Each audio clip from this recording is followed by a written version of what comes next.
bluegrass? We're going to be the Rock Chalk Pressure Hawks now, or some mythical name like that. Surely you can come up with something better than that. Come on. No, we're not going to become Press Virginia of the Midwest. But it did work the other night, and it wasn't from an abundance amount of practice on it or anything like that. Just the guys got in the right spots and made some good plays. But I don't think you can expect to see that each and every night. After watching that film, what more stood out from you or for you from that game? Well, I thought we tried really hard. I thought we actually competed really hard, and we were just trying too hard. We didn't have much forwards. They got us sped up, but we could never slow down, it seemed like. And the harder we tried, the worse we got, which happens a lot in sports. But then, for whatever reason, the lid came off late, and Devontae and Frank kind of put us on their back. And I thought Landon was unbelievable at the front of the press, which he's probably never done in his lifetime. But it was a fun night, certainly one that we won't forget around here for a while. Huggins talked about his guys needing a couple days off to try to get over it. Do you guys need the same thing to even though you came out on the right side of that, just to get past it? Well, we did take a couple of days off. So.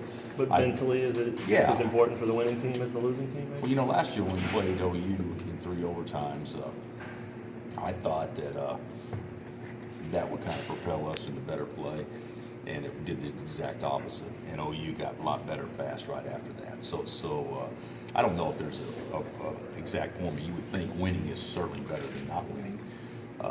But either way, we were fatigued. I actually glad we're playing Baylor on Saturday, because that gets everyone's attention real quick. Sure. Landon was talking about just how he's had to stay out of foul trouble. You guys have needed him too, and the things he's learned and the ways he's tried to do that and how it's impacted how he plays. How do you grade how he's done with that since it's been a while now? Well, knock on wood, it has been a while. Yeah. He's and even before that, I thought he'd get too early, but you go back and watch the tape, and it's like those were ticky tack or whatever. But he's a smart player, and certainly having him in the game, we're so much more efficient than we are on both ends if he's not in the game. But I'm really proud of him. You tell guys to be aggressive and be tough and compete, and you're a big guy, and that's hard to do without body contact. And so he's picked his spots pretty wisely. He's become a really big, consistent double-digit rebounding guy since the UNLV game. How has he been able to turn that on since kind of the early struggles with rebounding? Well, I think he's playing more minutes. Usually if you play 30 more minutes, if you play 30 minutes as opposed to 18, you should get more rebounds. And he's certainly playing more minutes. And the other thing is, with our team, and I'm going to give Landon a lot of credit, but a lot of teams are nervous about our transitions, so they don't send guys to glass. So naturally, your big guy gets the easy boards. And that's happened quite a bit too. But the reality of it is, at game point, he's been a good rebounder for us. And I don't know that anything's changed. To me, he looks a little bit more athletic going after the ball than maybe what he did earlier in the season.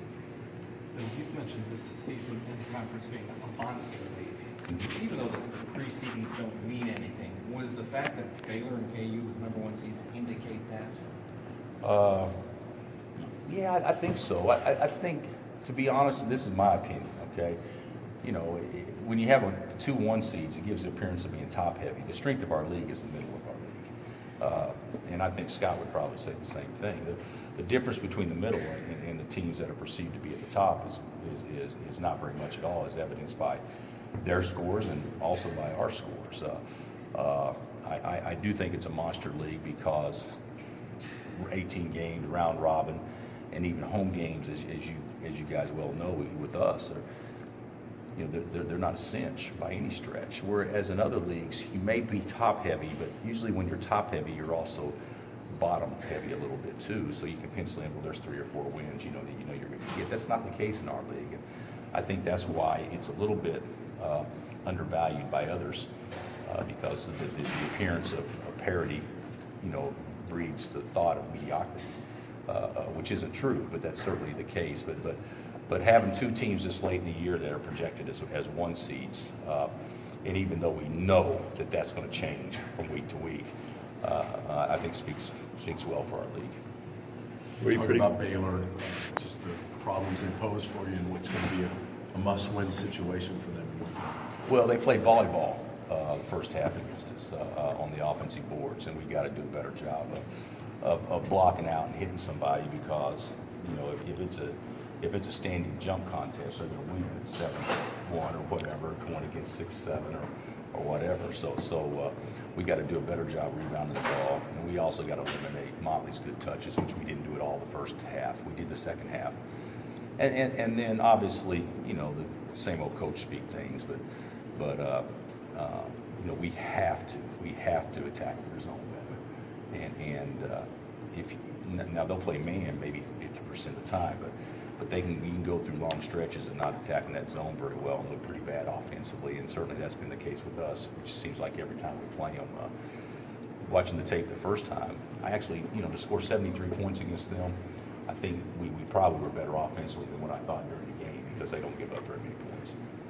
Scott said Motley got more touches in the second half, but you just mentioned good touches. Was that the key? Just Yeah, maybe, and maybe our traps were a little better. You Yeah. know, maybe he didn't. You know, in the first half, I think he scored on putbacks a couple of times, and maybe those were eliminated. But yeah, we did a better job on him the second half. But you know, he's such an unselfish kid and player. It seems like to me, if he gets a bad touch, he becomes a passer immediately. Sure. In the first half, we didn't put him in a position to be a passer as much. how about the job on Manu? Were you pleased with how you guys did against Not him? really. Yeah. I thought he had a great game. I thought it was two really good guards going against each other out there, and even though we get switched up, and Devontae was on him some and everything, but Frank and him were matched up the majority of the time.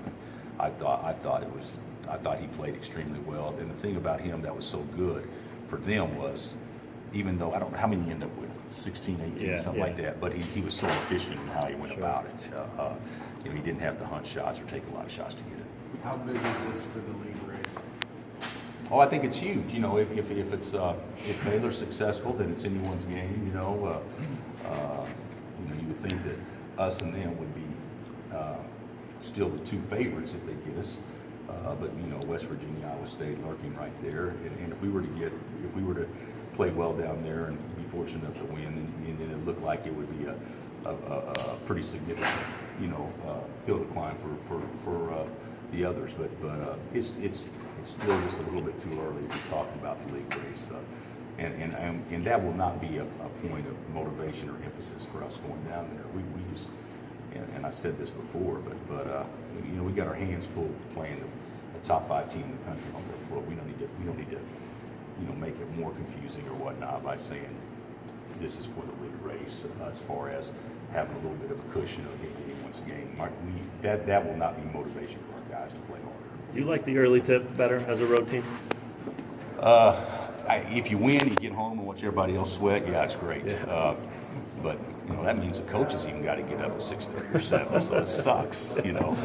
Fair. But I don't think the 1 o'clock starts have done us any favors this year. But I don't think it's hurt us. You know, we played a game against Villanova a couple of years ago. Well, no, many years ago, when they hammered us, and I think it was an 11 o'clock start Eastern time, 10 o'clock start our time, and we didn't wake up until the game was over. So hopefully that's not the case this time. Mitch Lightfoot, just talk about his progress through the season, and you know, he's been able to make a few plays for you. He actually did some good things in a situation the other night where he's never been thrown in you know, I wouldn't have thought going in that, hey, Mitch, you're going to have to play really well for us the last 5 minutes or so, or 7 minutes or so for us to win, and he did. I thought he played really well, and you know, he is progressing. He's progressing. He's probably not, in my eyes, doing it as quickly as what he would like, but he's got a lot to learn. But he's making progress. He's going to be a good player.